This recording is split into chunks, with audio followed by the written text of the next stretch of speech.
लाया हूँ अपने साथ फाल्को पेट। और फाल्को गया कहाँ? एंड ओ भाई, इसको जब भी मैं थोड़ा सा एंगल करके फायर करता हूँ ये पटाख से गायब हो जाता है। अब चलो एक और पेट लाते हैं। एंड यहाँ पे अब मैं ओ भाई, इसका भी वही हाल है। थोड़ा सा भी अगर ये विजिबल होता है और मैं थोड़ा सा भी फायर कर देता हूँ किसी भी दिशा पे तो ये पटाख से गायब हो जाता है। ये सब तो आम बात है। अब चलते हैं बीस्ट टन पेट के पास और देखते हैं क्या वो गायब होता है कि नहीं। ये बीस्टन पेट एंड बाकी सारे पेट में मुझे थोड़ा सा भी अंतर नहीं दिख रहा है, क्योंकि ये पेट भी एक गोली बजने पर गायब हो जा रहा है। And hints the myth is Busted. अगर जल्दी लूट करनी हो तो ये ट्राई करो। स्टेप 1, अपने बैकपैक खोलो। स्टेप 2, 2-3 उंगलियों से लूट करो। अब चलो, यहाँ पर मेरे सामने बहुत सारे लूट पड़े हैं। अब मैं बिना बैकपैक खोले एक बार लूट करूंगा एंड बैकपैक खोल के एक बार लूट करूंगा और देखते हैं किसमें जल्दी होता है। तो ये है मेरा फर्स्ट अटेम्प्ट एंड यहाँ पर मैं बिल्कुल नॉर्मल तरीके से बिना बैकपैक खोले लूट कर रहा हूँ और ये थोड़ा सा धीमा लग रहा है मुझे। अब चलो बैकपैक खोल के लूट करते हैं और ये मैं खोला एंड वाह भाई, सच बता रहे हो, मैं अपने 2-3 उंगलियों से जो चाहिए वो चीज उठा रहा हूँ और बहुत ही जल्दी जल्दी लूट हो रहा है। अब हाँ, अगर आप लोगों को भी जल्दी लूट करना हो तो अपना बैकपैक खोलिए और पटाख से लूटते जाइए। And hints the myth is confirmed. Normal match पे मैप खोलोगे तो कुछ नहीं होगा, बट अगर क्लैश स्क्वाड पे मैप खोलोगे तो वो पहले से ही जूम हुआ होगा। ऐसे क्यों भाई? पहले से जूम कैसे हो सकता है? अब चलो, हम लोग आ चुके हैं पहले ये नॉर्मल मैप पे एंड यहाँ पर मैप खोलता हूँ तो मुझे यहाँ पे ज्यादा कुछ भी चेंज नहीं दिख रहा है। मैप बिल्कुल ही नॉर्मल है और अगर मुझे कुछ चीज अच्छे से देखना तो मुझे उसको मैनुअली जूम करना पड़ता है। अब चलो चलते हैं नॉर्मल मैच से क्लैश स्क्वाड के मैच पर और वहां पे जाके देखते हैं कि मैप पे क्या चेंज हुआ है। अरे ये क्या, मेरा मैप तो पहले से ही क्लॉक टावर पे जूम है। अब चलो, मैंने जूम हटा लिया। अब फिर से एक और बार, अरे ये फिर से कैसे हो गया? अब इसको फिर से छोटा करते हैं और अब मैंने फिर से अपने मैप को पूरा का पूरा बड़ा कर दिया और अब फिर से मैप खोलते हैं। अरे ये फिर से जूम हो गया, ऐसे नहीं हो सकता यार। चलो एक बार फिर से करते हैं एंड फिर से खोलते हैं मैप को, तो फिर एक और बार यहाँ पे मेरा मैप जूम हो चुका है। मतलब आप जितने भी बार ट्राई कर लो बट क्लैश स्क्वाड पे आपका मैप जूम हुआ ही रहेगा। And hints the myth is confirmed. M8-2B के एक शॉट से लैम्बोर्गिनी फूट जाएगा। अच्छा ऐसी बात है?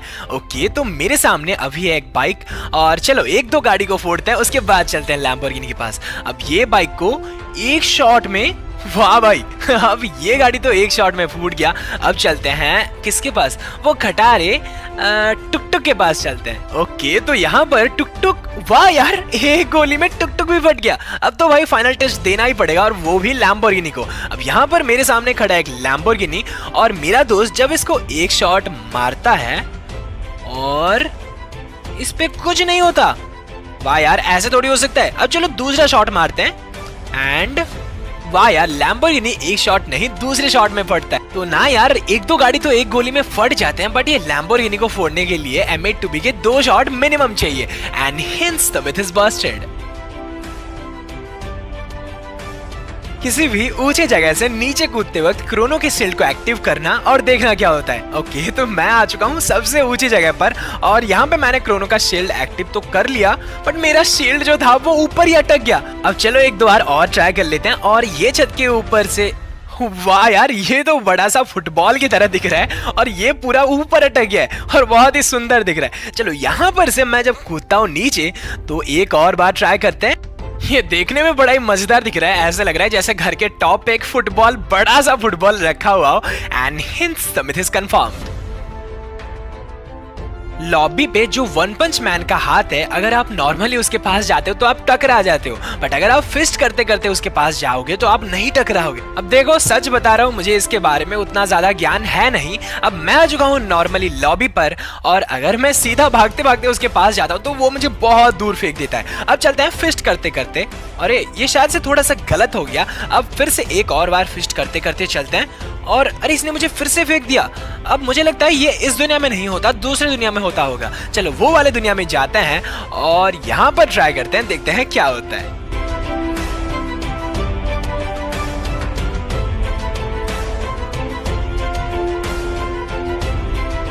अब देखो, आप इस दुनिया में ट्राई करो या दूसरे दुनिया में, इसको कुछ फर्क नहीं पड़ता। ये वन पंच मैन के हाथ के पास अगर आप जाते हो तो ये आपको बहुत दूर फेंकता है। And hints the myth is Busted.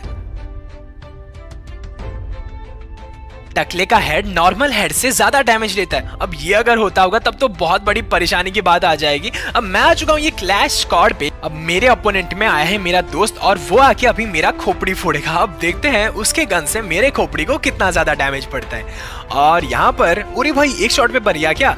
और जब वो मारता है मुझे तो मेरे सर को 170 का डैमेज पड़ता है। इसका मतलब टकले के सर पे डैमेज पड़ता है 170 का। अब मेरा दोस्त है यहाँ ट्रेनिंग ग्राउंड पे और उसके सर पे बाल है और उसके सर पे अगर डैमेज पड़ता है तो वहां पर भी 170 का ही डैमेज पड़ता है। इसका मतलब कोई फर्क नहीं पड़ता टकला हो या बाल वाला, आपके सर में डैमेज जितना पड़ना होगा वो उतना ही पड़ेगा। And hints the myth is Busted.